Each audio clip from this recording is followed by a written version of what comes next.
February 1944. Rain swept sideways across a narrow strip of crushed coral on Guadalcanal. The wind rattled sheet metal, salt mist clinging to the air. Under the gray glare of a tropical dawn, a team of U.S. Navy Seabees bent over arched steel ribs, their hammers ringing in rhythm. In less than an hour, a structure began to rise, half-cylinder, corrugated, simple, indestructible. Inside the curved frame, lantern light flickered over riveted seams. When the last bolt was set, the men stepped back and looked at their work. A shelter big enough for a squad, strong enough to take a storm, light enough to ship by sea. The first drops of rain hit its tin roof, echoing like applause. From a reconnaissance plane far above, the metallic rose looked almost organic, endless domes of steel blooming across the Pacific from jungles to airfields. Axis observers photographed them, then argued in disbelief. What kind of army could cover entire continents in buildings overnight? They called them the half-moon houses. The Americans called them Quonset huts, and soon there would be 100,000 of them, from Iceland's snow to the sands of Saipan. The story of the Quonset hut began before the war reached its height. In a moment of quiet foresight, when American engineers realized that victory would depend not only on weapons or courage, but on shelter. In early 1941, months before Pearl Harbor, the United States Navy issued a request: a building that could be shipped anywhere, assembled by untrained men, and stand against wind, rain, or snow. It had to be light, cheap, and infinitely repeatable. America was preparing for a global war, one that would stretch across every kind of terrain: deserts, jungles, tundra, and islands no one had heard of. The order went to Quonset Point Naval Air Station in Rhode Island, a place whose name would soon travel the world. Engineers from the George A. Fuller Company and the U.S. Navy Bureau of Yards and Docks began sketching designs inspired by an older idea: the British Nissen hut, developed during the First World War by Major Peter Nissen, a Canadian-born officer in the Royal Engineers. The Nissen hut had proven its worth in the mud of Flanders, a curved shell of corrugated steel that could be packed flat, shipped by train, and assembled in a day. But it was small, cramped, and designed for Europe's moderate climate. The Americans needed something bigger, stronger, more adaptable, so they reinvented it. The result was the Quonset hut, a half-cylinder of corrugated galvanized steel mounted on a lightweight steel frame. Its ends were enclosed with plywood walls and windows. The interior could be insulated with fiberboard, lined with canvas, and heated with a small stove. The structure was simple, yet ingenious. It could be built on almost any surface, from jungle mud to Arctic ice, using only hand tools. The first prototype rose in just 60 hours. The Navy approved it immediately. By the end of 1941, with America now fully at war, production began on a massive scale. Factories in Quonset Point and across the East Coast rolled out curved steel panels day and night. Soon, the design evolved into a modular system that could be shipped in crates, assembled by 8 men in less than a day, and disassembled just as quickly. The early models, the standard 16x36, were followed by longer, wider versions to serve as warehouses, hospitals, mess halls, offices, and machine shops. The flexibility was astonishing. One hut could be a barracks, another a radio station, another a chapel. With simple modifications, entire bases could be built from identical curved shells. By mid-1942, the United States faced its greatest logistical test. Troops were moving by the tens of thousands to distant fronts: the Aleutians, Iceland, North Africa, Australia, New Guinea. The problem was not getting men there. It was keeping them alive once they arrived. Tents rotted in tropical rains. Wooden barracks took too long to build and devoured scarce lumber. Concrete was heavy, slow, and permanent, the enemy of mobility. The Quonset hut became the perfect solution. Each one arrived as a kit: bundles of arched steel ribs, boxes of bolts, crates of panels, sheets of plywood for the ends. Everything was standardized and coded. A single shipping manifest could outfit an entire camp. It was industrial war at its purest. Architecture reduced to logistics. Construction reduced to assembly. The Navy called it instant shelter. The men called it a miracle. Across America, civilian workers, many of them women, built the components on assembly lines. In a single day, one factory could produce enough for 40 huts. Railcars carried the kits to ports where they were loaded onto Liberty ships. From there, they sailed to every corner of the globe. In Iceland, Quonset huts stood against sleet and volcanic wind, housing American troops guarding North Atlantic convoys. In Alaska, they dotted the foggy coasts of the Aleutian Islands, forming command posts and radar stations as Japanese forces threatened the region. In North Africa, they rose from the sand in geometric rows, offering shade and shelter under the blinding desert sun. And in the Pacific, they became icons of American presence, silver domes glinting beneath palm trees, standing shoulder to shoulder with airstrips, fuel tanks, and landing craft. The Japanese called them the American shell villages. German aerial reconnaissance over Britain and North Africa photographed rows of them and misidentified them as aircraft hangars or warehouses. Axis officers studying captured reports in Berlin and Tokyo could scarcely believe the speed of American construction. One intercepted message described entire towns of half-circular huts appearing overnight. Another, written by a Japanese intelligence officer in 1944, remarked, "The enemy's buildings grow like mushrooms." The truth was even more remarkable. By 1943, production had scaled beyond anything seen in architectural history. Dozens of manufacturers joined the effort, Strand Steel, Great Lakes Steel, and others, churning out curved panels around the clock. The U.S. Navy's construction battalions, the legendary Seabees, learned to erect entire bases of Quonset huts in days. Photographs from the period show their precision. Engineers kneeling in sand, aligning steel ribs like the skeleton of a whale, while others bolt panels into place. The sound was constant, the ping of hammers, the grind of drills, the rhythmic roar of industry transplanted into the wilderness. Each new base was a self-contained city, living quarters, hospitals, workshops, bakeries, chapels, and theaters, all built from the same modular curve. Even the smallest island outpost began to look like a miniature town, rows of semicircular roofs shimmering in the tropical sun. Inside, life was simple but human. Soldiers hung photographs on plywood walls, brewed coffee over stoves, and listened to shortwave radios beneath the low arching ceilings. Rain drummed on the metal at night, a sound many would never forget. For the Americans, the Quonset hut became more than a structure. It became a promise. Wherever the flag went, these curved shelters followed. They meant organization, comfort, survival. For the Axis powers, they were symbols of something far more alarming. The industrial might of the United States, manifest not only in weapons but in shelter. To Axis observers, the endless rows of huts seen from the air hinted at something deeper, that the Americans had mastered not just war, but mobility. They could land anywhere, build anything, and live as if at home within a day. It was an entirely new kind of warfare, not static, not defensive, but endlessly adaptable. And behind every curved roof, there was a story of efficiency carried to its human edge, of men who could build a home on nothing but rock, sand, or ice. The Quonset hut had begun as a simple engineering solution. It was quickly becoming a symbol of a new kind of army, one that could move across the world, pause, and build civilization wherever it stood. Next came the test of scale, when the design left the factory floor and spread across continents, transforming battlefields into living cities, and forcing Axis officers to reconsider what kind of enemy they faced.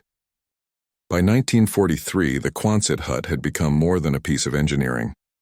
It was a statement, proof that the United States could project power not just through fire, but through infrastructure. And when seen from above, those endless steel arcs told a story that both allies and enemies would interpret in very different ways. To the U.S. military, the Quonset hut represented the ideal of modern warfare: mobility without chaos, order without permanence. The American soldier could be anywhere on Earth and still live, work, and fight, as though stationed in a small, self-sufficient town. To the Axis, this was bewildering. From Iceland to Saipan, they saw what seemed to be instant cities, shimmering rows of metallic ribs that appeared, multiplied, and moved with the speed of industrial warfare itself.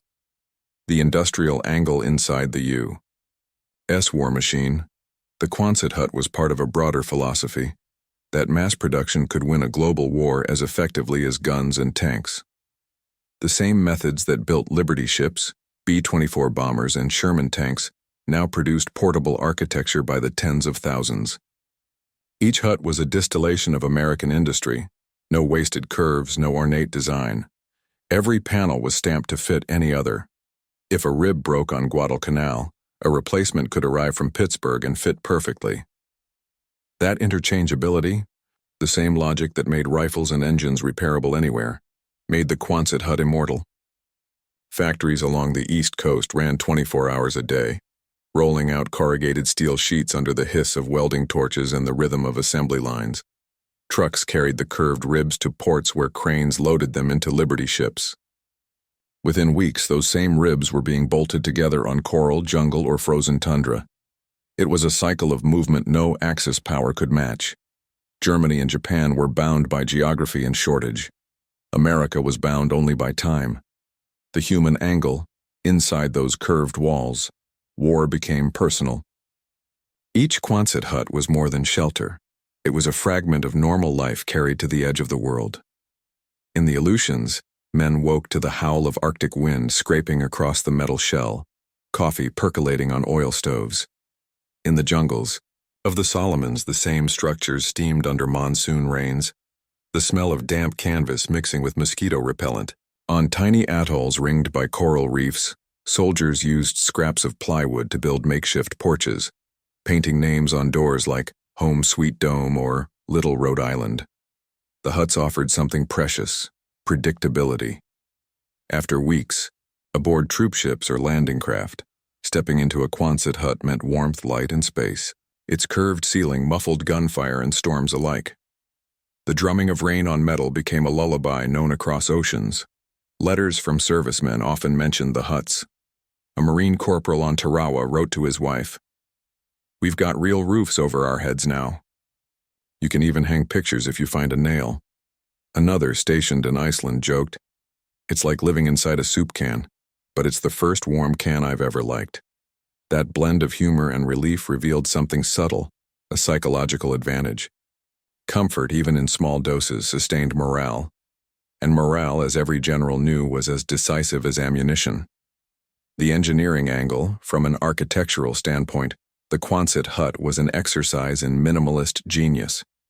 The semi-cylindrical form distributed weight evenly and resisted wind.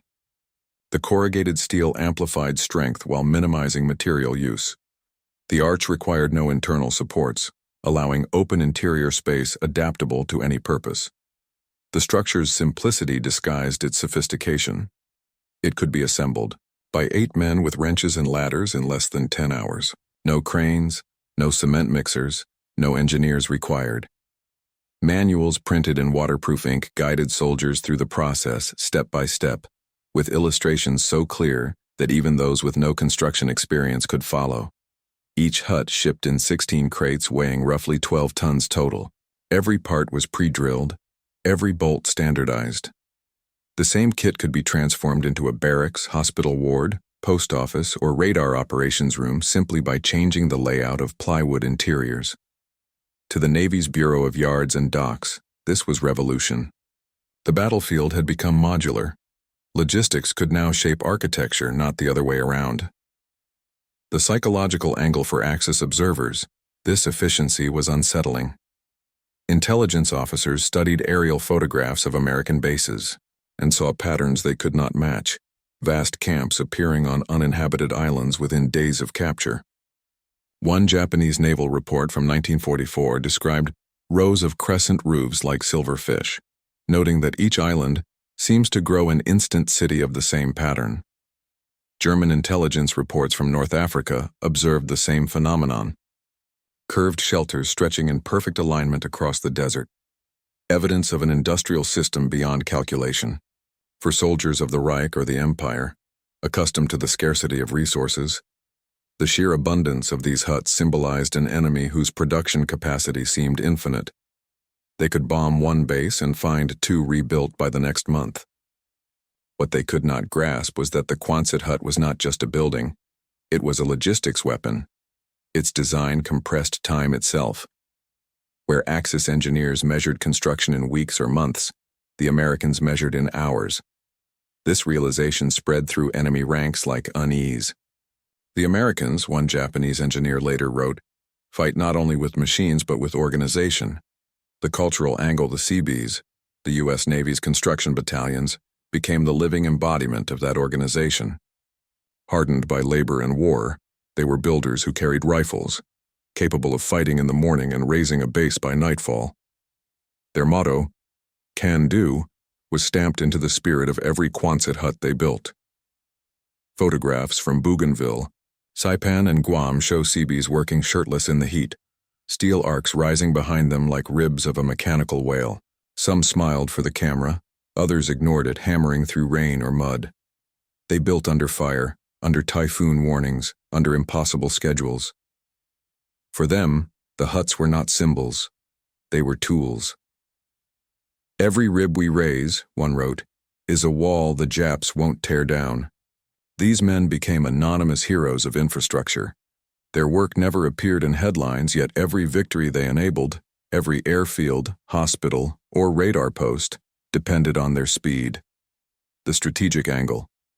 The Quonset hut changed how the Allies planned operations. Its existence allowed forward bases to be established anywhere with minimal risk. Planners no longer hesitated to seize small, isolated islands, knowing shelter could follow immediately. When the U.S. advanced across the Pacific in its island-hopping campaign, the huts went with them, from the Solomons to the Marshalls, the Marianas, and beyond. On newly captured islands, before the smoke had cleared, Seabees began laying foundations. Within days, pilots slept under arched roofs, medics worked under fluorescent bulbs, and mechanics tuned engines inside makeshift workshops. Each hut was a node in a vast network, a chain of logistics stretching across half the planet. Fuel, ammunition, and men could move seamlessly through this improvised architecture of war. Axis commanders, looking at reconnaissance photos of bases like Espiritu Santo or Guam, were stunned. To them, such organization seemed supernatural. How could the enemy transform wilderness into infrastructure so quickly? But the answer was no secret. It was written in the hum of American factories, in the standardization of bolts and beams, in the philosophy that war was not chaos, but management. The comparative angle, compare that to the Axis experience.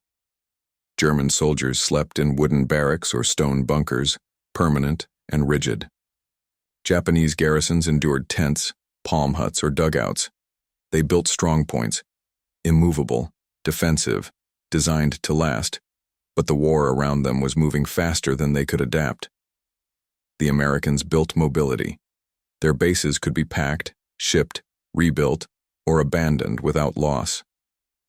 The very impermanence of the Quonset hut made it powerful. It symbolized a nation that could afford to move on, to build, use, and replace endlessly. That was the industrial paradox. Efficiency bred abundance, and abundance bred freedom of strategy. The symbolic angle over time, the Quonset hut became a visual shorthand for the American presence itself. War correspondents filmed soldiers shaving beside curved walls, writing letters under hanging bulbs, reading newspapers in makeshift lounges. To the public back home, those images radiated a quiet pride, evidence that their sons were not just fighting, but living decently amid the chaos. In propaganda films, the huts appeared as backdrops to efficiency, the architecture of democracy at work. Yet behind their simplicity lay a deeper story, the balance between humanity and machinery.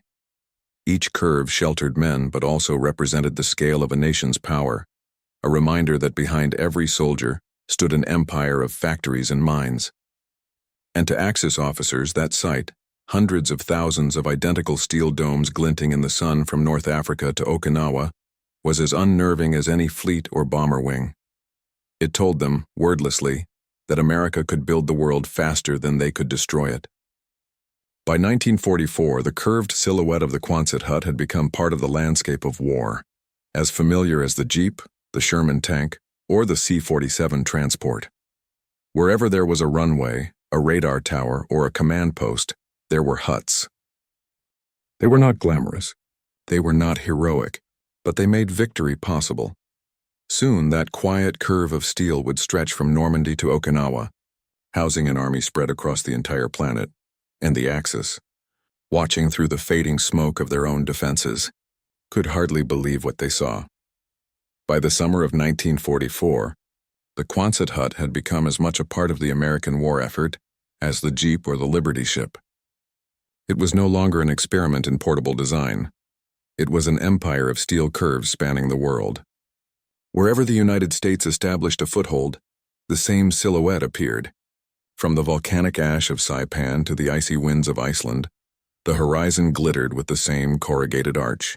The huts had become a new kind of military signature, quiet, efficient, unstoppable. In Europe, as the Allies prepared for Operation Overlord, the Quonset hut was everywhere. Behind the beaches of Normandy, American engineers erected rows of them almost as fast as they landed. They served as field hospitals, radio stations, supply depots, and command offices. In the chaos of invasion, they were stability made visible. When the first storm battered the beaches after D-Day, soldiers took shelter under the curved roofs, listening to the rain pounding like artillery. The huts held firm. They always did. Across the Atlantic, Axis officers studied aerial reconnaissance photographs taken by their intelligence units. In the grainy images, they saw fields lined with silver half-moons, hundreds, then thousands of them. On the edges of new airfields, near ports, even deep inland, they appeared in geometric precision. At first, the German analysts thought they were fuel tanks or hangars, but when prisoners and spies described the interiors, wood-floored, heated, filled with bunks and desks, the truth sank in. They were buildings, hundreds of thousands of them. Each one meant soldiers sheltered, mechanics working, radios humming. It meant permanence where yesterday there had been beach or jungle. By late 1944, the same scene was unfolding half a world away in the Pacific. On Guam, within a week of the Marines' landing, Seabees had thrown up entire towns of Quonset huts along the shattered coast. At dusk, the curved roofs caught the firelight of oil drums and looked from offshore like a string of lanterns outlining an industrial city born overnight. The Japanese pilots who photographed them reported that the enemy manufactures islands. Inside those huts, the machinery of war turned without pause. Doctors worked by the glow of Coleman lamps in makeshift surgical wards. Radar operators tracked incoming aircraft from plywood tables. Chaplains held Sunday services beneath corrugated arches blackened by diesel smoke. Men wrote letters home, their pens scratching across ration paper while rain drummed steadily on steel. The hut had become more than shelter. It was rhythm, routine, a small heartbeat of civilization in the middle of chaos. The speed with which they appeared astonished everyone who saw them. On Iwo Jima, before the last gunfire faded, Seabees were already bolting ribs together on the beach. By the time the airfield opened, a functioning base stood in place. Mess halls, barracks, workshops, all beneath the familiar curved roofs. An Army reporter wrote that it was as if the ground itself had learned to build. For Axis observers, the site carried a different weight. Their own outposts were dug from rock, dependent on weeks of transport for supplies. The Americans, it seemed, needed only a landing strip and a cargo hold. In captured Japanese diaries from 1945, soldiers described the huts with disbelief. They plant these shells everywhere. When one burns, two more rise. To them, the endless repetition of the design, identical, impersonal, efficient, embodied an enemy whose strength was beyond imagination. In the Aleutians, Quonset huts resisted winds that tore apart wooden structures. In the Philippines, they stood in rows through monsoons and typhoons alike. On Okinawa, they sprawled from beach to hillside, a silver forest visible from miles away. Photographs from reconnaissance aircraft showed the curves glinting in the sun, like scales on some vast mechanical creature crawling across the Pacific. German engineers studying those images after the war called them the architecture of mobility. Even as the war neared its end, production did not slow. In American shipyards, factories continued stamping out panels day and night. Ships left ports stacked with crates labeled Quonset hut, Model T rib, Phrase 100 FTYing, so many that dock workers joked they were exporting instant America. By the end of 1945, more than 100,000 huts had been built, enough to house entire armies, hospitals, and depots scattered across 6 continents. The climax of their story was not a single battle but a revelation of scale. The curved steel shell, born in a Rhode Island workshop, had become the backbone of Allied logistics. It allowed the United States to maintain simultaneous offensives across oceans, to turn raw territory into functioning bases faster than any enemy could respond. The hut's design had turned mobility into permanence and permanence into victory. When Japan surrendered in August 1945, many of the first occupation forces stepped into huts identical to those they had built months earlier on Pacific beaches. The same structure that had sheltered invasion now sheltered peace. Axis officers inspecting the American bases after surrender reportedly stood silent before the rows of curved roofs. They had never seen anything like it: order without ornament, power without spectacle, an empire of efficiency. In photographs taken that autumn, the Quonset hut stretched to the horizon, white arcs against dark volcanic soil, smoke curling from stoves inside, laundry lines strung between doors. Beneath each arch, men who had crossed half the world rested at last. The war that had begun in chaos ended beneath 1,000 identical roofs, and from those quiet shelters the next chapter of the world would begin. When the guns finally fell silent in August 1945, the world stood among ruins. Cities lay in ash, armies scattered, empires dissolved. Yet in thousands of places, ports, airfields, jungles, and frozen plains, one thing remained standing: the curved steel shells of Quonset huts. Their corrugated surfaces were dented and scarred by war, but they still stood upright, defiant against wind and time. In the wreckage of a global conflict, they had outlived the noise that created them. The immediate challenge facing the United States was demobilization. Millions of servicemen were returning home.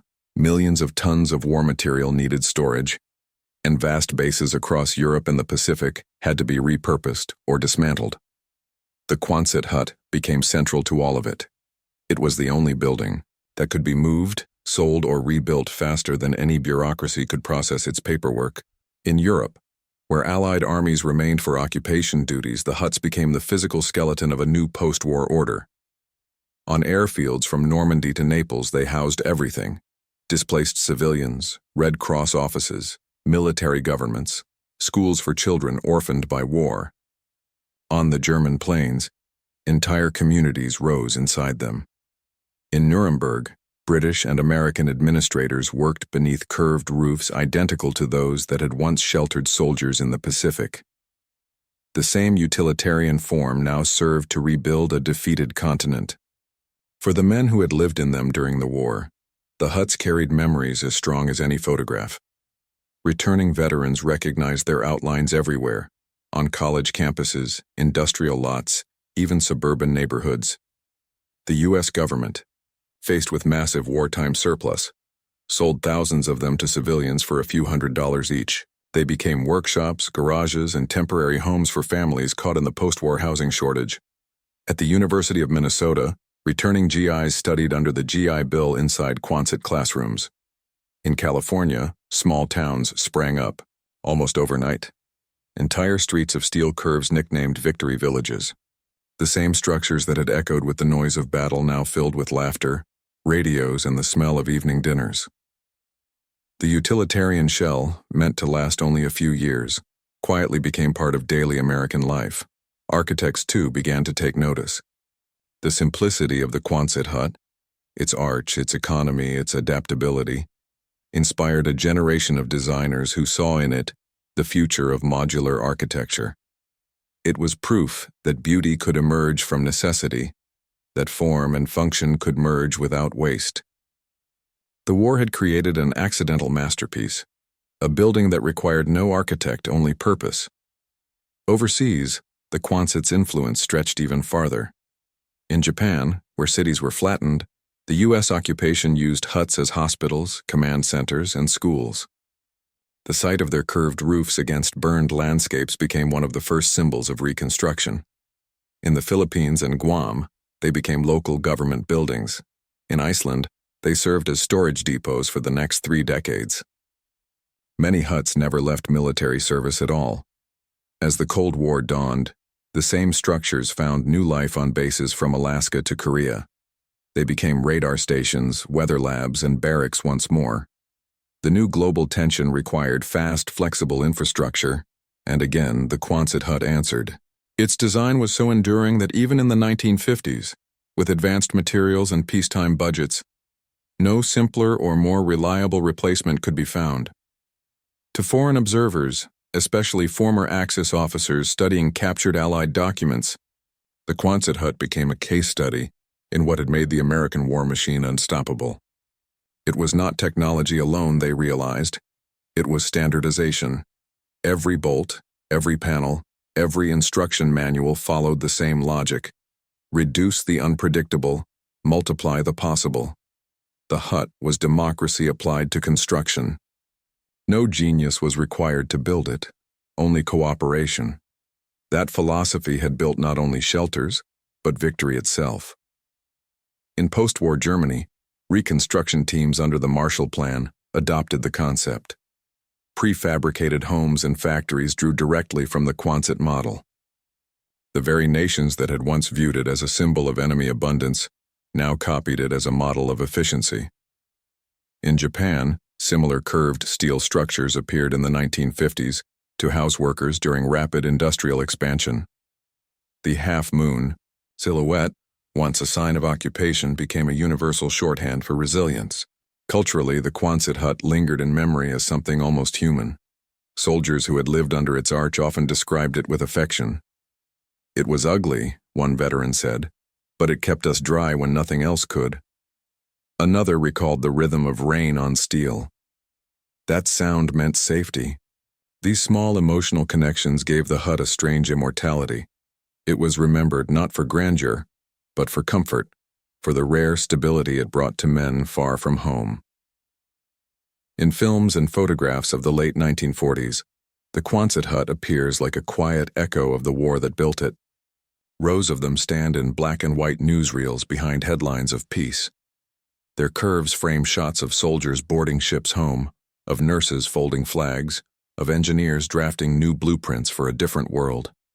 They are background and symbol at once, an architecture that had no nationality, no ideology, only purpose. Economically, the huts were a miracle of reuse. Government auctions in 1946 sold them for between $500 and $1,000 each. Farmers bought them as barns. Universities used them as dormitories and labs. Entrepreneurs turned them into diners, gas stations, or roller rinks. Their portability made them ideal for America's restless post-war expansion. By 1950, the Quonset had become part of the landscape of prosperity. What had been designed for destruction had found its final role in creation. Yet for all their utility, many were eventually forgotten. As permanent construction returned, the humble steel arch faded from sight. The huts rusted in fields overgrown with weeds, their metal flaking under decades of rain. Some still stand today, on forgotten airstrips in the Pacific, in snowfields of Greenland, in Midwestern towns that grew around them. Each one, however weathered, remains a monument to the greatest logistical feat in military history. Historians later counted over 150,000 Quonset huts built between 1941 and 1945.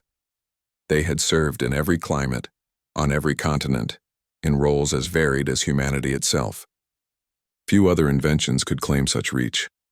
And yet, in their time, they were never celebrated, never adorned with medals or headlines. They were silent partners of victory.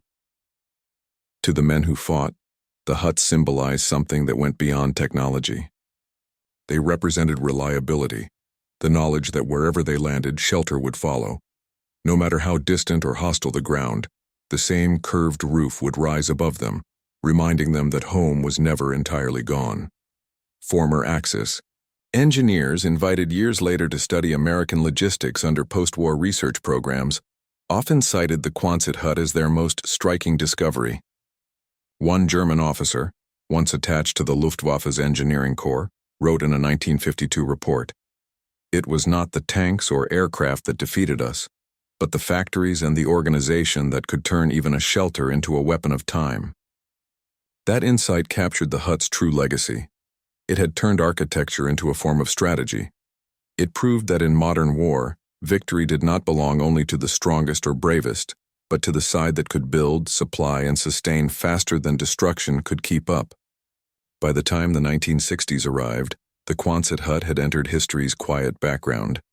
But its spirit, the union of simplicity, adaptability, and speed, remained alive in every prefabricated barrack, every modular classroom, every emergency shelter deployed after disasters. It was a design that refused to die because the logic behind it was timeless. Make it simple, make it strong, make it anywhere. Even decades later, when travelers passed through remote airports or Arctic research stations, they sometimes glimpsed the familiar curve in the distance, a rusted silhouette against snow or sun. It stood for an era when the world was rebuilt from nothing, when steel and sweat combined to tame the impossible. The Quonset hut had begun as a wartime necessity. It ended as a symbol of what humanity could accomplish under pressure. Its quiet presence in the background of victory told a truth that generals and politicians rarely admitted, that the tools of survival can shape history as deeply as the tools of destruction. And so, while bombers and tanks became relics of museums, the Quonset huts remained alive, repainted, repurposed, and reused, enduring reminders that even in the largest war ever fought, sometimes the smallest curve of steel carried the weight of an entire world. The war had ended, but the idea it inspired lived on. From those humble arches grew the infrastructure of a new global age, efficient, mobile, industrial, and profoundly human. In the end, the story of the Quonset hut is not about architecture or engineering. It is about what happens when necessity and imagination meet under pressure. Born in fear of war, built in the name of survival, it became a quiet testament to human adaptability. Every curve of steel carried a philosophy. That strength need not be complicated, that survival need not be beautiful, that progress often begins with the simplest shape drawn in the right moment. Those corrugated arches stretched from the snows of Iceland to the jungles of the Pacific, linking a world at war through the language of practicality. In a conflict defined by destruction, the Quonset hut was creation, a small, constant act of building amid endless ruin. It embodied the American ideal of problem-solving through production, but its legacy reached beyond nations. For millions of people, soldiers and civilians alike, it was the first roof they saw after chaos, a place to rest, to work, to live. It sheltered not only troops but the beginnings of a rebuilt world. Even now, in forgotten corners of the earth, those steel shells endure, their paint peeling, their bolts rusted, their purpose long fulfilled. Yet they remain symbols of a time when humanity learned that victory was not only measured in battles won, but in homes rebuilt, in order restored, in lives protected. When historians speak of the machinery that won the Second World War, they name the tanks, the planes, the ships. But somewhere between the roar of engines and the silence of peace stands the humble Quonset hut. Unglamorous, unarmed, indestructible.